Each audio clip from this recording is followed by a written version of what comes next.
Olá pessoal, tudo bem? Meu nome é Saulo Teru Takami, professor de Geografia de Estratégia Militares. Hoje vamos dar início à nossa aula 04. E aí, Saulo, aula 04 você vai trabalhar com o quê? Com hidrografia. É um assunto de suma importância para a sua prova. Considerando a geografia física, isto é, quando eu falo em relação à climatologia, vegetação, relevo, a hidrografia faz parte da geografia física, que é justamente que a gente vai estudar, questões ambientais também, enfim.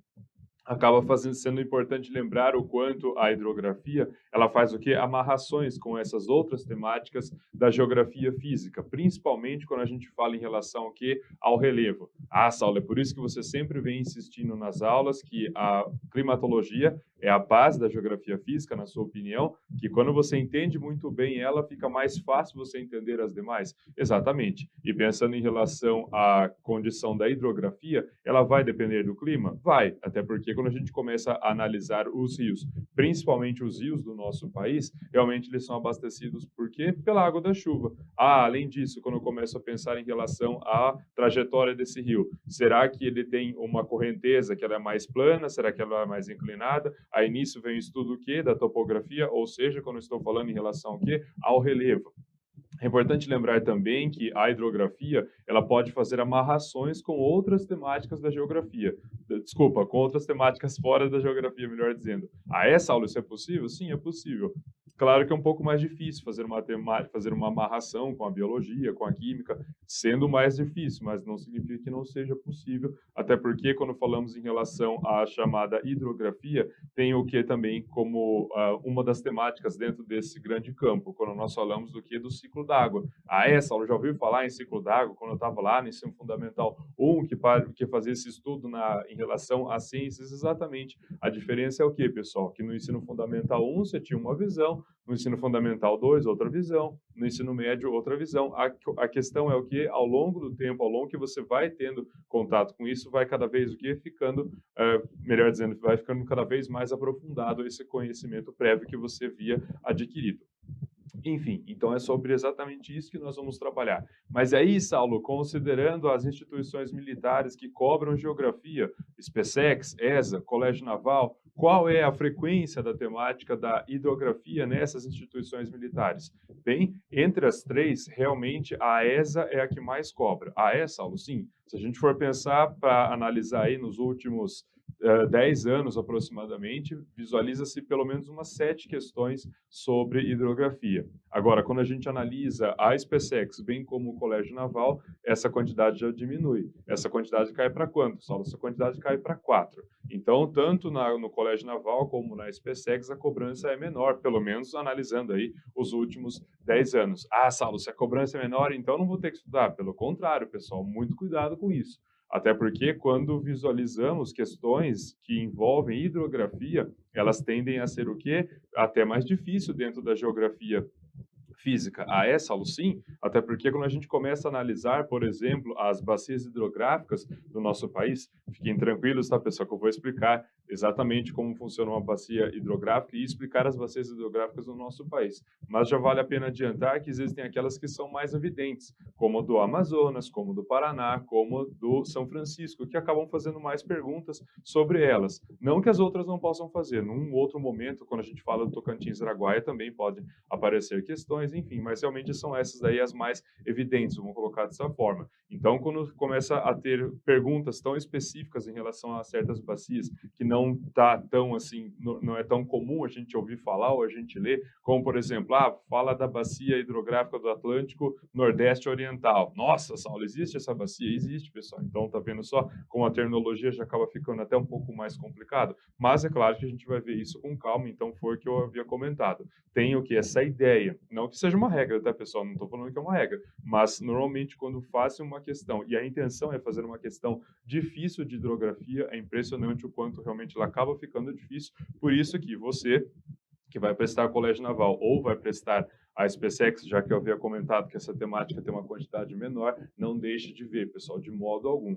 Salvos, né? Se, nossa, estou super atolado com outras disciplinas, acabei atrasando, é diferente. Mas nós torcemos para que isso não aconteça. Então, visualiza sim, sem dúvida nenhuma, pelo menos dá uma ideia, principalmente quando a gente fala sobre o quê? Sobre a hidrografia no nosso território.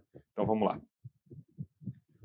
Dando início, então, pessoal, tá? Caso ainda não nos sigam nas redes sociais, tanto pelo Instagram como pelo Facebook, canal de Estratégia Vestibulares no YouTube, pelo Telegram, também via e-mail, e minha conta particular no Instagram, prof.sauloterutakami.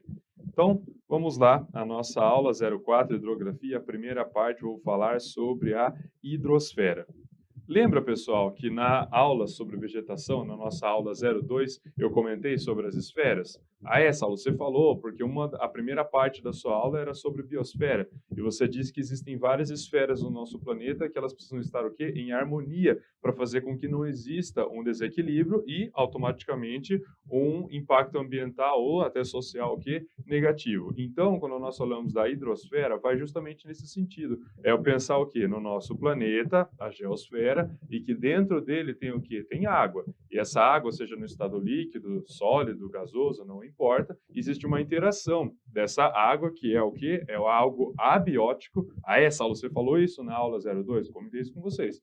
Algo abiótico e que tem o quê? Uma interação com os seres vivos, esse algo abiótico. Então, é justamente sobre isso que eu vou falar com vocês. Também, além da hidrosfera, eu comentei com vocês sobre a biosfera, falando ainda sobre a litosfera, a pedosfera, a antroposfera, que é o que? A atuação do homem, enfim, tudo isso contribui. Então, essa questão, essa condição de hidrosfera faz um gancho com o que eu comentei com vocês na primeira parte da nossa aula 02 Vegetação. Então, vamos lá.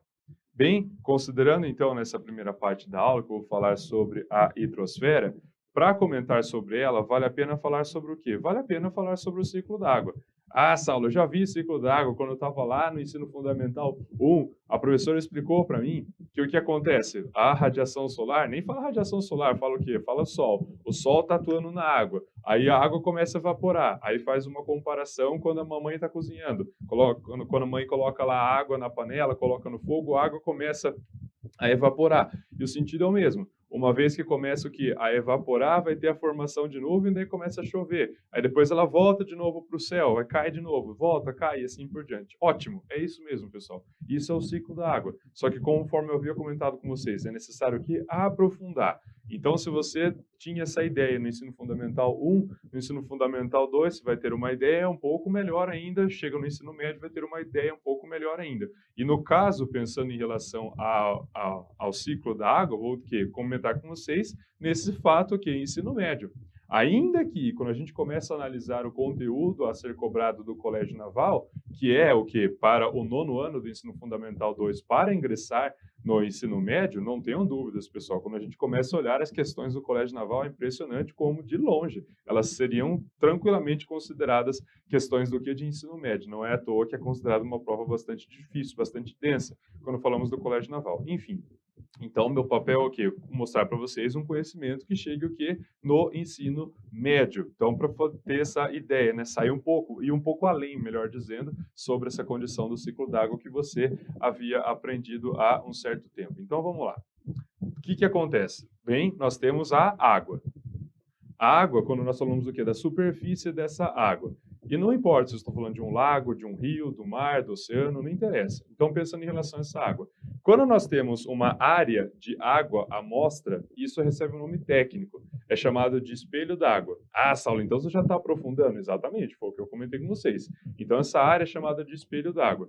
Quanto maior for essa área, dependendo da localização, maior vai ser o quê? A condição de ela começar a evaporar. Principalmente quando nós falamos o quê? Das regiões do planeta, onde o raio solar incide perpendicularmente. Ah, essa aula, você está falando sobre climatologia? Exatamente. Então, quando nós pensamos em relação aos trópicos, o quê? Na zona intertropical, na zona tórrida, realmente a localidade onde recebe a maior incidência desse raio, então a chance de evaporação vai acabar sendo o quê? Maior.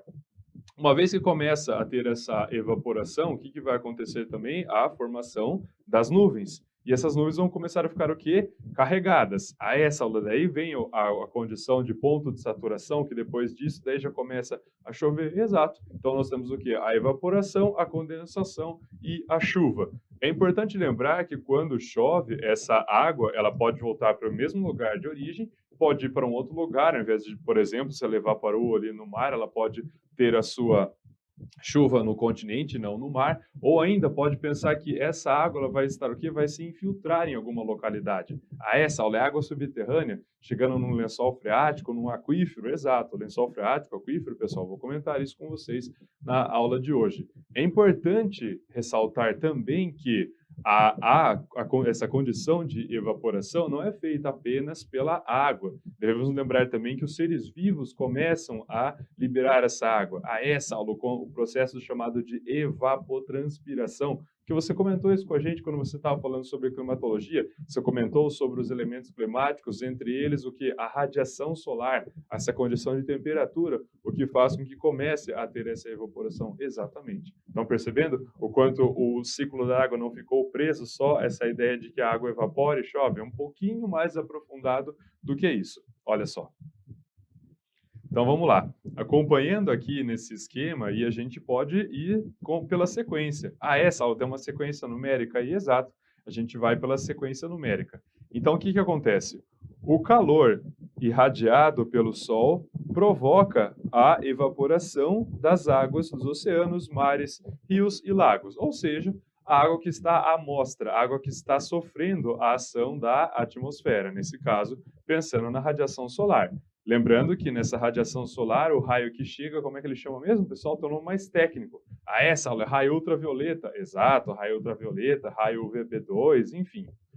2. O vapor se acumula na atmosfera na forma de nuvens que propiciam as chuvas. Essa aula você comentou agora há pouco, pensando nesse ponto de saturação, aí depois desse ponto de saturação começa a chover, você falou também sobre a chamada umidade relativa do ar, que quando ela chega a 100%, daí começa a chuva. Exato, lembrando que a chuva ela pode ser no estado líquido, ela pode ser no estado sólido também, e é importante lembrar que precipitação é aquilo que cai do céu. Muito cuidado para não confundir. Até falei para vocês na aula 01, por exemplo, quando falamos da geada, a geada não é considerada precipitação, muito cuidado.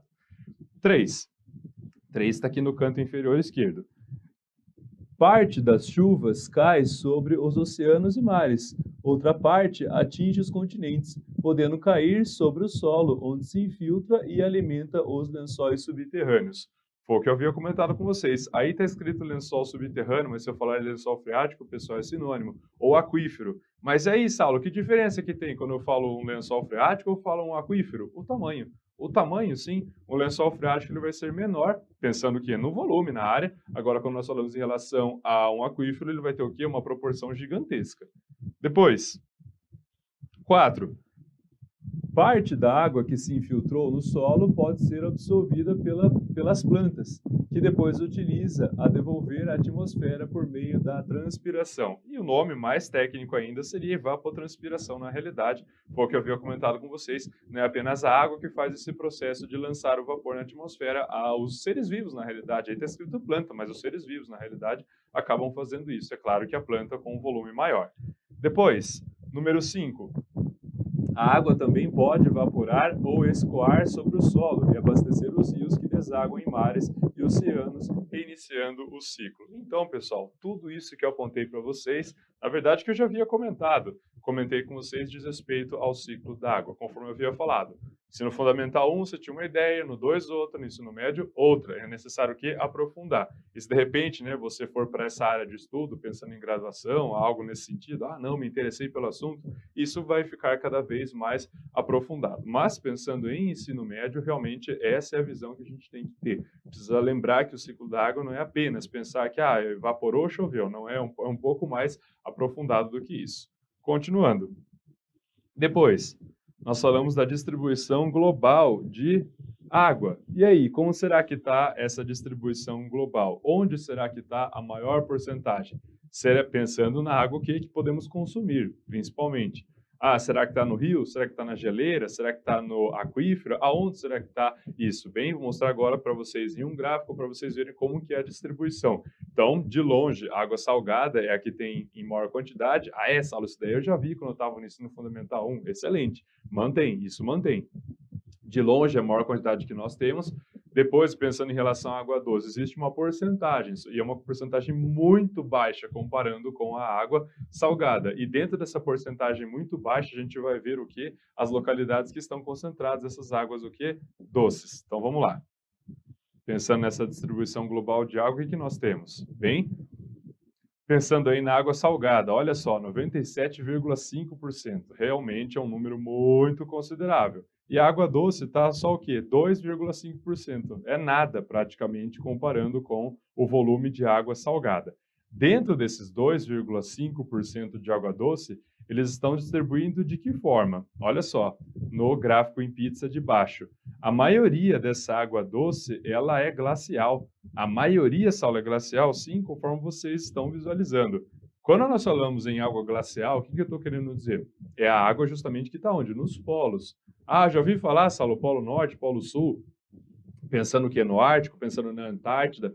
Já ouvi falar sobre as chamadas calotas polares? Exatamente. Então, a localidade dessas calotas polares, ou ainda quando nós falamos o que em relação aos icebergs, quando nós falamos também em relação aos inselbergs, seria o que? O inselberg teria uma área maior, menor, melhor dizendo, né? Seria esses bancos de gelo localizados no Ártico, principalmente. Então, quando nós temos essas formações glaciares, realmente elas possuem o que? A maior porcentagem da água doce no mundo. Nossa, Saulo, mas são áreas que poucas pessoas vivem, então ficaria difícil pensar que mesmo nessas áreas é que tem maior concentração, mas é justamente isso que acontece. São nessas áreas, conforme eu havia comentado, onde a densidade demográfica é o que? Baixíssima, número de pessoas muito pequeno nessa região, mas é realmente onde acaba concentrando maior quantidade de água doce no nosso planeta. E olha só, depois dessa área glacial que chega aí quase aos 70%, nós temos o quê? A água subterrânea. Ah, Saulo, água subterrânea você acabou de falar, você falou sobre aquífero, você falou sobre lençol freático, exatamente. Está aí nos 30,1%, conforme está apontando o gráfico em pizza. E depois, 0,8% é o permafrost. Nossa, Saulo, o que é permafrost? Permafrost eu comentei com vocês, pessoal, na aula 02, quando eu estava falando sobre vegetação, quando eu falei sobre a tundra, que a tundra ela vai o quê? Florescer no período da primavera, no verão principalmente, quando há o quê? O degelo, porque o solo fica congelado. O solo congelado recebe esse nome de permafrost. Ah, quer dizer então que tem uma grande quantidade nessas regiões que formam esse permafrost que você está falando, Saulo? Exatamente, 0,8%. Depois, por último, aí sim, 0,4% superficial e na atmosfera. Nossa, Saulo, uma quantidade muito pequena. Exatamente, uma quantidade muito pequena, conforme a gente está visualizando aí. Depois, a gente pensa em relação ao quê? Aos principais usos da água. E aí, qual será que é o principal uso da água? De que maneira que a água será que é mais utilizada? Vai ser mais utilizada pela indústria, pelo comércio, pelos serviços, pela agricultura, pela pecuária? Vou pensar ainda em relação ao que? À urbanização? Quais são os diferentes setores que acabam utilizando mais água? Olha só. Então, conforme esse gráfico que está sendo apontado para vocês, pessoal, de longe é a agricultura que acaba fazendo o maior uso de água. Depois que eu vou pensar na indústria, depois que eu vou pensar no uso que doméstico. A agricultura, Saulo, exatamente. Nesse caso, a gente já começa a perceber o quanto, infelizmente, a água ela acaba sendo muito desperdiçada na agricultura. Até porque a técnica chamada de irrigação por aspersão acaba sendo a mais utilizada no mundo, inclusive no nosso país. É o quê? É o fato de começar a fazer com que aquela água seja espalhada e boa parte acaba sendo o quê? Desperdiçada. Então, isso faz com que tenha o quê? Um consumo muito grande.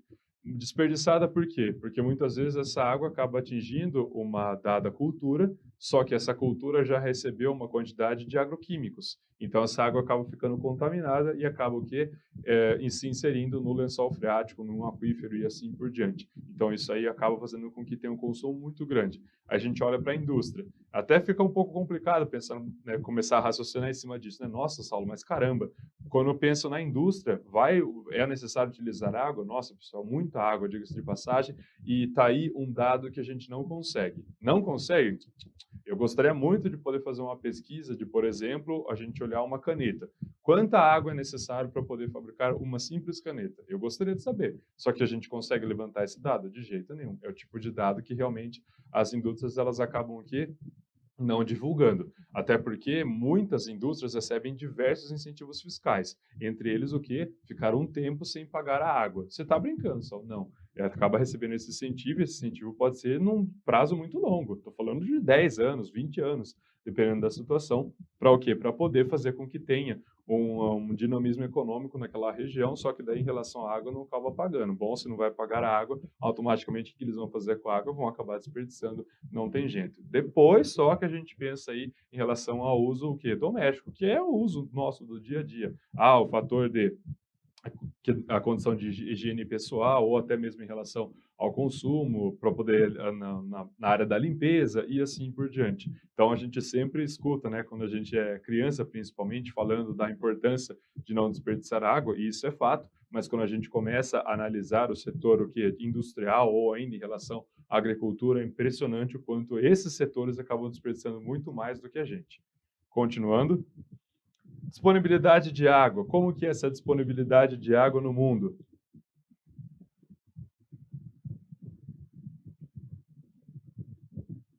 Bem, quando a gente começa a pensar na distribuição de água no mundo, nós temos esse panorama.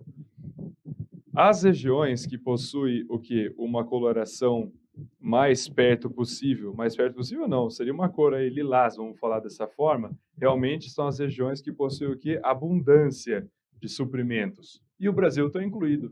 O Brasil, vários países da América do Sul, na realidade, quando a gente analisa ainda o Sudeste Asiático, a Rússia, a região nórdica no mundo, ou ainda o Canadá, vale lembrar que o Canadá é o país que menos tem problema com a falta de água. Menos tem problema, Saulo? Sim. O Canadá simplesmente não sabe o que é falta de água.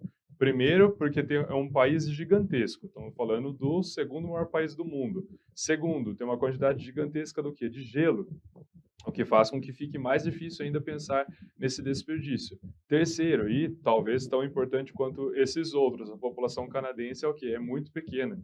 Então, faz com que tenha um volume muito grande de água para poucas pessoas. Então, realmente, o canadense não sabe o que é falta de água. Diferentemente, por exemplo, se a gente analisa um país que tem uma condição mais árida, como é o caso de Israel, por exemplo. Então Israel precisa ter uma infraestrutura muito boa para saber economizar, para poder até aproveitar a água que está sendo evaporada, para poder fazer a captação, a salinidade, né, que é essa condição de fazer com que a salinidade, pensando nessa concentração de sal de uma água, que eu tiro o sal dessa água, que é chamada de osmose reversa, para poder utilizar essa água, enfim. Então, são técnicas. Então, existe o que? Esses contrastes. Por um lado, o Canadá, que, como eu disse, não sabe o que é problema com falta de água. Por outro lado, a gente visualiza Israel, por exemplo, que passa por essas complicações e se não souber economizar, automaticamente vai faltar. Então, depois, quando a gente começa a olhar as colorações mais, com esse traço mais vermelho, são o quê? São as situações críticas.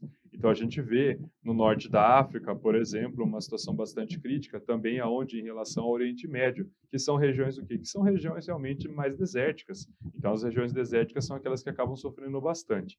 Também aí tem uma projeção para 2050, que tem esse símbolo aí com um pingo d'água e como as placas de trânsito, né, cortando aí em vermelho na diagonal. Países com expectativa de ficar com carência crônica de água, carência crônica. E olha só, a maioria está concentrada onde, pessoal? A gente visualiza aí que a maioria está concentrada justamente no continente africano. E, em segundo lugar, a gente pensa em relação à Ásia, com destaque para o Oriente Médio e até mesmo o subcontinente indiano. Então, é esse panorama que nós temos quando nós pensamos na disponibilidade de água. Mas aí, Saulo, como é que funciona no nosso país? Vamos lá. No nosso país é distribuído da seguinte forma. No nosso país, a gente visualiza a quantidade maior, onde na região norte, até porque a região norte possui a bacia hidrográfica do Amazonas, que é simplesmente a maior bacia hidrográfica do mundo. Então, realmente, a disponibilidade hídrica na região norte é a maior do nosso país. Depois, vou pensar no centro-oeste. Nossa, o centro-oeste está em segundo lugar, Saulo? Exatamente. Até porque o centro-oeste está localizado no Planalto Central do nosso país, ele é considerado uma caixa d'água. Caixa d'água, sim, é o fato de, a partir do Planalto Central, começa a fazer a alimentação de diversas bacias hidrográficas brasileiras, 8 bacias hidrográficas para ser preciso. Aí depois que a gente vai pensar no sul, sudeste, por último, o que? O nordeste. Ah, Saulo, por conta do nordeste nós temos a maior sub-região, é o que? É o sertão nordestino, uma condição semiárida. Então realmente fica difícil pensar na condição de disponibilidade hídrica nessa localidade. Exatamente. Então, pessoal, vamos ver como esse assunto sobre a hidrosfera, ela pode ser cobrada na hora da prova. Vamos lá. Questão número 1, SpaceX 2019. Irregular distribuição dos recursos hídricos, uso compartilhado de bacias hidrográficas, ineficientes sistemas de tratamento, desmatamento, construção de barragens, despejo de lixo, diversidade climática, expansão da urbanização, pressão demográfica, geração de energia, projetos de irrigação, dentre outros, são fatores que potencializam o estresse hídrico e originam situações hidroconflitivas. Sobre esse último termo, considere as seguintes afirmações. Bem, três palavras-chave, na verdade, aqui, e que vale a pena comentar sobre ela. Vamos lá.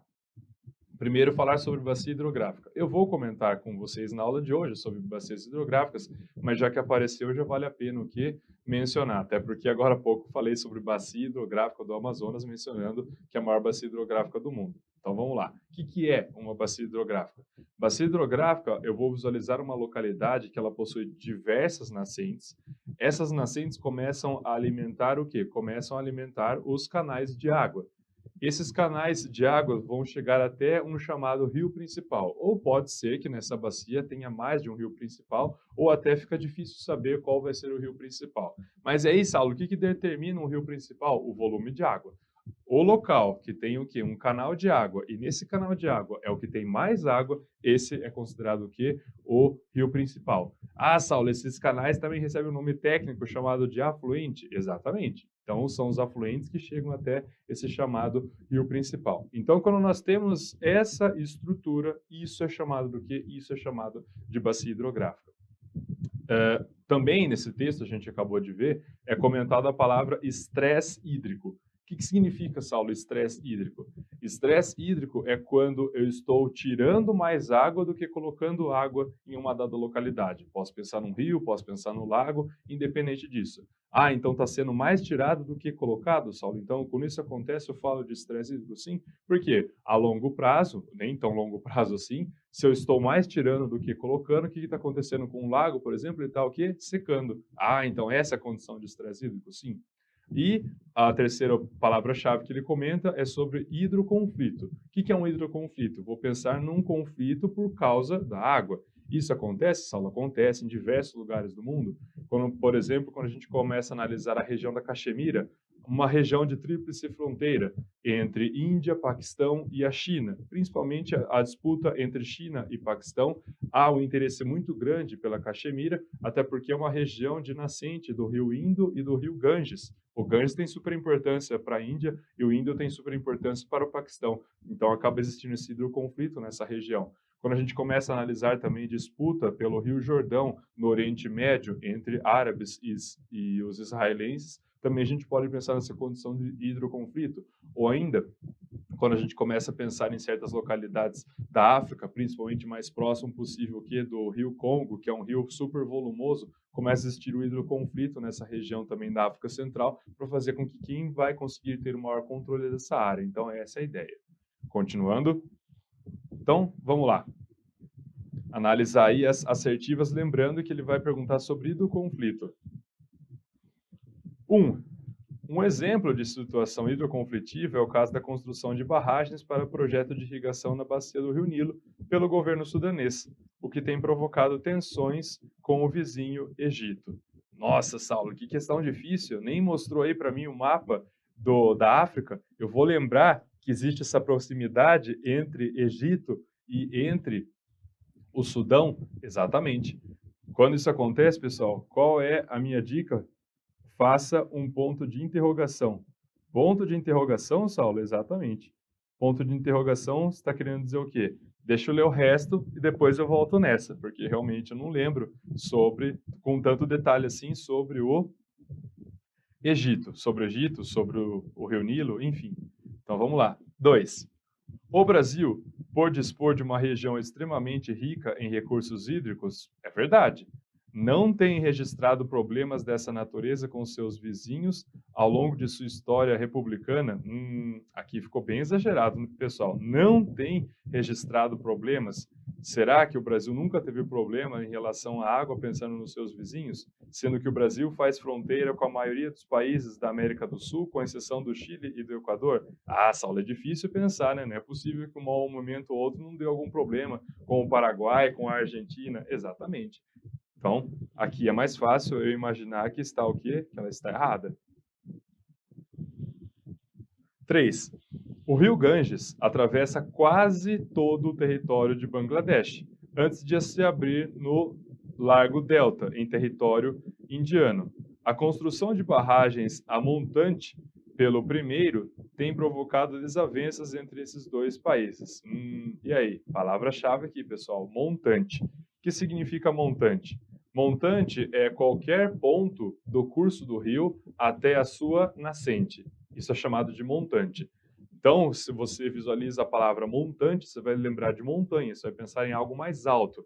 E quando a gente começa a falar do movimento do curso d'água, vai ser sempre dessa maneira. Ele vai respeitar o que? A gravidade. Então, a água ela vai correr de um lugar mais alto para um lugar o quê? Mais baixo. Aí você pensa na montante. Nós temos também o conceito de jusante. O que é a jusante? A jusante é qualquer ponto no rio até chegar o quê? A sua foz, a sua desembocadura, onde o rio termina. Então, aí é o ponto que é mais baixo. Então, tem que ter isso em mente. Montante vai estar no ponto mais alto desse curso d'água, a jusante o quê? O ponto mais baixo.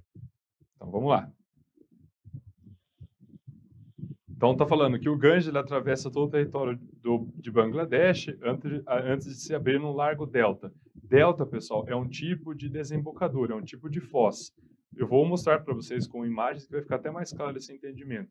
Então, quando nós falamos num Largo Delta, significa que o rio ele termina em vários canais, em território indiano. A construção de barragem a montante pelo primeiro. Então, pelo primeiro está falando sobre o quê? Pelo primeiro, ele comentou primeiro sobre Bangladesh, depois ele fala sobre a Índia. Então, aqui já a gente começa a pensar o quê? Numa ideia de Bangladesh abrir o delta. Se Bangladesh está falando que abre esse delta, eu não posso pensar que Bangladesh vai estar a montante. Vou pensar que Bangladesh vai estar a jusante. Saulo, ficou contraditório? Exato. A número 3 ficou contraditório. Então, fora. 4. No conflito entre israelenses e palestinos, há um importante componente hídrico evidenciado pela posse e controle da escassez. De controle das escassas fontes existentes na região. Nesse caso, lembrar que a Palestina, Israel são regiões de condições áridas. Condições áridas, a chance de faltar água é maior. Então aí faz mais sentido, sim.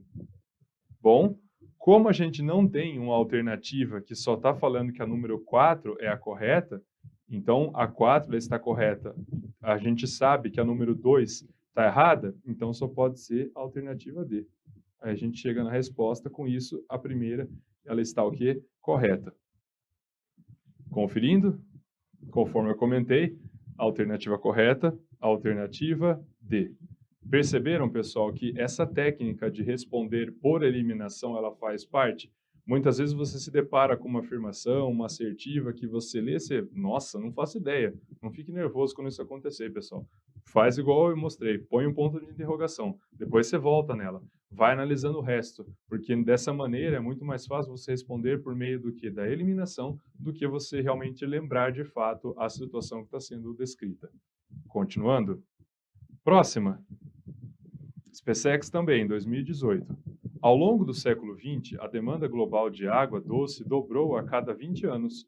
Se mantidos os padrões de consumo atuais, em 2025, cerca de 2/3 da população mundial experimentarão escassez moderada ou severa de água, conforme o esquema que eu havia mostrado para vocês, daquele mapa falando dos locais que têm disponibilidade maior ou menor de água. Dentre as causas da escassez de água no mundo, podemos destacar.